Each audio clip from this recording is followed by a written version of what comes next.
Approaching ultimate. Class M planet.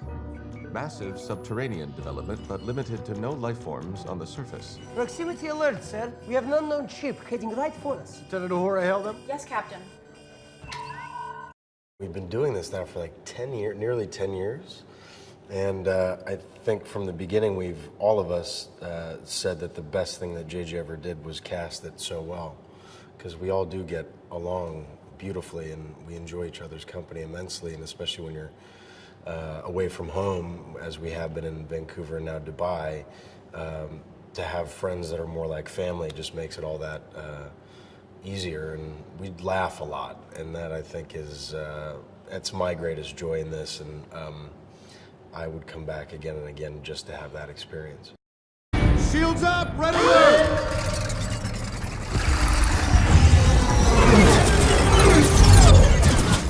You need to have someone who's adept at describing what these huge action sequences are going to look like that you can't really see even when they give you a previs, which is the kind of animated version of the action sequences before they come together in the final cut. And Justin does all of those, and he comes from the Fast and Furious world where the movies are even bigger and louder and crazier. And in 2015, when you make these big tentpole films, they have to be action heavy, and you want someone who's adept at that. But also, just like JJ, he comes from a much smaller filmmaking world, and he started in the independents and got kind of birthed through Sundance. So again, the kind of wonderful combination is JJ brought to it someone who's very character and story oriented, but someone who can also handle the big stuff. Where you get that? It's my Starfleet insignia. What does it mean? Means that I'm an officer of Starfleet, engineering division. Engineering? Aye, that's right. I fix things. I know what is engineering. I have more fun doing the comedy, I think, than the action. And Simon is a comedian, and so we have a ball trying to come up with as funny stuff as we can.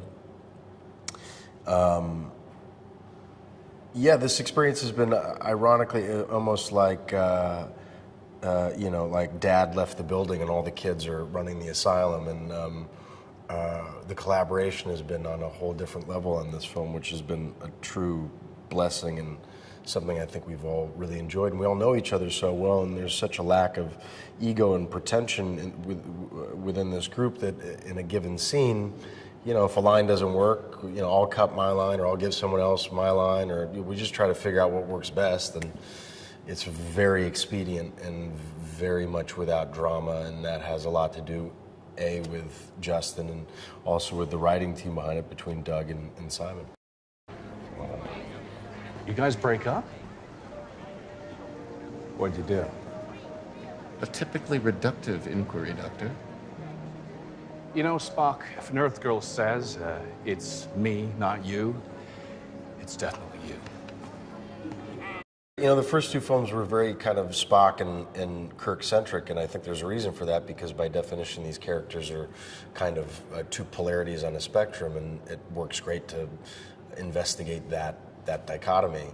But there are also some fantastic other characters in this series, and Simon and Doug were very smart to break everybody up so we could see how they work together and who they are, and to see what their personalities are like and how they play off each other and how well or not they work together.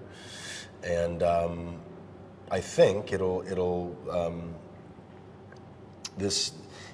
it's called Star Trek. It's not called Captain Kirk or Spock. It's Star Trek. It's about a family. This is the family. So I, as a viewer, would want to see everything about this family that I could, and hopefully now in our third film, and hopefully we've been creating a new audience and bringing an audience from old. We're further